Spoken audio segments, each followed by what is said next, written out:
Bentornati sul canale Valoroso IT, canale dedicato ai computer e all'elettronica vintage. Mi trovo al Varese Retro Computing 2024 con Simone Nasa e William, giusto? Grazie Amedeo. Ok, di che cosa ci volete parlare? Parliamo di qualcosa che oramai è ai più conosciutissimo, che è il mondo Commodore. Mondo Commodore. Abbiamo delle macchine a dir poco classiche, direi. Un'Amiga 500, bellissimo. oramai notissima al pubblico, con una variazione sul tema, un Gotek che sostituisce in gran parte il lettore floppy tradizionale. Abbiamo un'espansione di memoria. Il Gotek, giustamente, al posto del lettore floppy, consente di caricare i giochi tramite la pendrive USB, quindi tu puoi scaricare i giochi da internet e caricarteli sul tuo Amiga, giusto? Esattamente. Abbiamo un 1084S, monitor, che, direi monitor famoso anche nell'ambito non solo Amiga ma Commodore 64, in quanto moltissime persone se lo portavano dietro dal precedente Commodore 64C. È un monitor molto apprezzato nel retro gaming. Bello. Io purtroppo non ce l'ho ancora in collezione. Questo è un esemplare particolarmente in forma perché è stato, diciamo, messo a posto, ha tutta la parte di condensatori sostituita e si può vedere, è stato fatto un recap, è in buonissime condizioni. E poi molto stabile anche l'immagine. Stabile, assolutamente. Sì, se la vedete sfarfallare è colpa della mia telecamera, ma il monitor è molto stabile. È assolutamente bellissimo.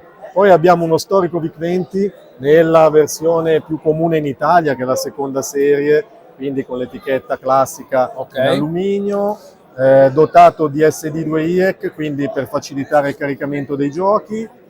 In questo caso, anziché usare il drive, usi la memoria micro SD, giusto? Sì, esattamente.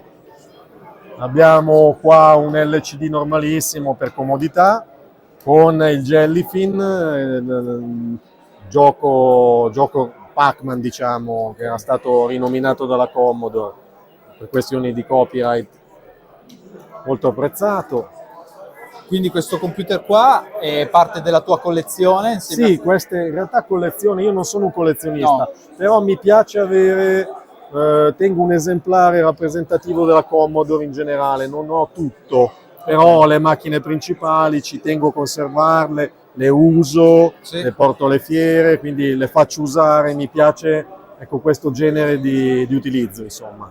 Non sono un collezionista. Cioè non è un collezionista che le tiene spente, cioè anche a me piace collezionarle ma anche tenerle accese, perché in effetti poi è nell'utilizzo che uno impara le cose, no? Poi abbiamo un classico biscottone, Commodore 64, ormai il più venduto in Italia, non ha bisogno di presentazioni, ha una modifica sul joystick per poter utilizzare i pulsanti aggiuntivi, che non sono una cosa standard ma è una modifica.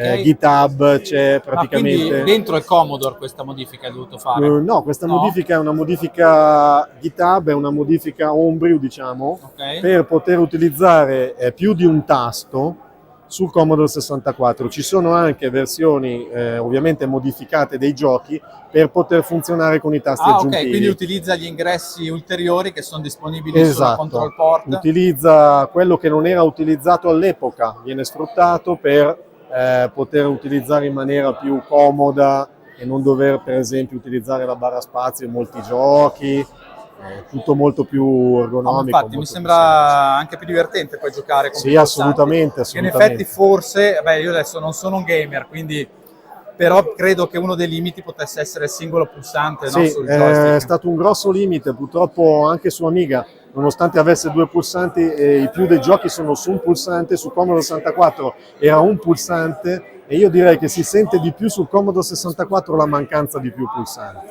Da qui nasce il progetto, direi apprezzato e ancora in fase di sviluppo. E quindi mi dicevi che ci sono dei giochi specifici? Ci sono delle raccolte dei giochi più famosi, assolutamente, per citarne uno, Commando, che aveva il lancio bomba con la barra spazio scomodissimo, che oggi è sostituito da un tasto e quindi risulta molto più comodo il gioco in questo modo. Questo Commodore 64 ha anche una versione di 1541 per caricare i giochi in versione PI, possiamo Ok. vedere un po' nascosta qua di Allora, dietro. quindi questa è la porta di collegamento, la IEC, sempre giusto? su seriale. Quindi il filo, seguiamo il filo, seguiamo il filo, Esattamente. seguiamo il filo dove arriva. Ah, Arriva a questo oggetto che non è altro che un emulatore di 1541p, si chiama, e sostituisce il mitico Drive 1541 in sostanza.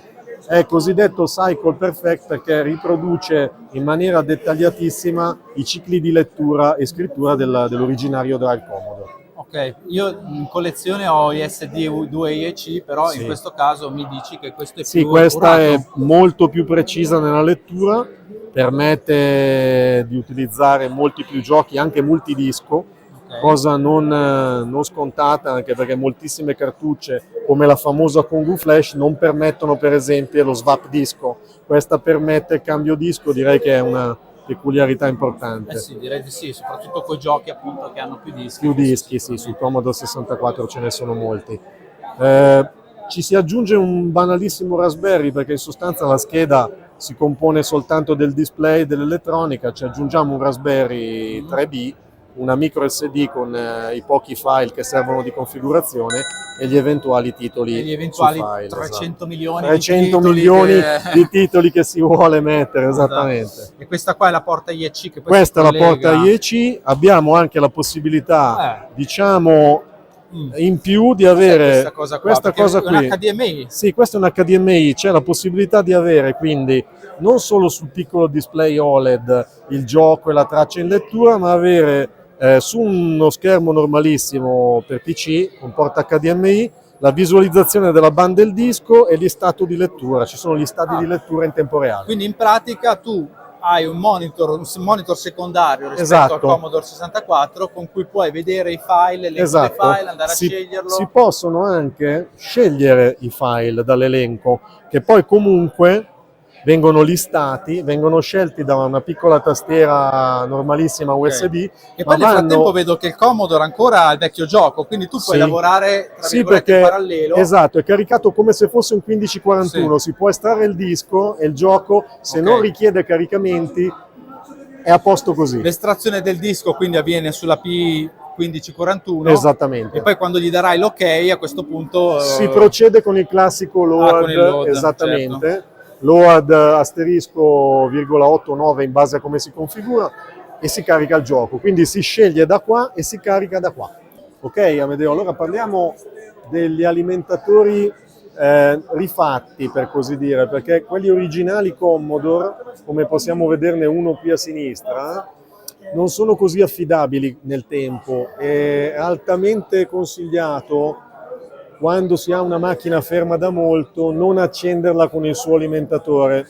Allora io in genere consiglio sempre sicuramente di misurare le tensioni di alimentazione. Questo sì, certo. E poi vabbè, nell'utilizzo che ne faccio io dei computer, che normalmente non essendo un gamer li accendo poco poco, ancora mi fido giustamente di usare gli alimentatori originali. Certo, ma nel tuo caso che ne fai un utilizzo diciamo, massivo, ecco, più che altro per le fiere o per lunghi utilizzi, non solo il gioco magari prolungato ma anche le esposizioni, è un pochettino uno stress. Non è né costoso né complicato rifarli, e io sostanzialmente me li ricostruisco sia la parte del 5 volte in continua, magari dando un'alimentazione più generosa in ampere, arrivando anche a 2,5 ampere, 3 contro i 2 diciamo richiesti, e una parte dei 9 volte in alternata, anche lì rifatta con un trasformatorino moderno dedicato, semplicemente saldando poi al pin di collegamento del Commodore le due linee. Esatto. Va con il connettore. Sì, certo, va. Sì, il Commodore 64 ha la linea 9 volte in alternata che si può replicare con un trasformatore, come facevi notare,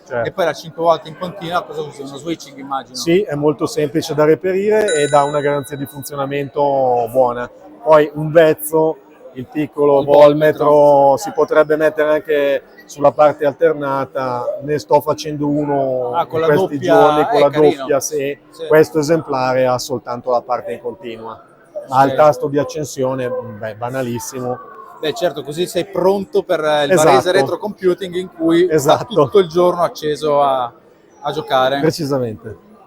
Grazie mille per tutte le spiegazioni. Mi raccomando, per chi è interessato a argomenti di elettronica vintage e computer, iscrivetevi al canale e attivate la campanella delle notifiche. E noi ci vediamo al prossimo video. Grazie mille, ciao ciao! Grazie, ciao!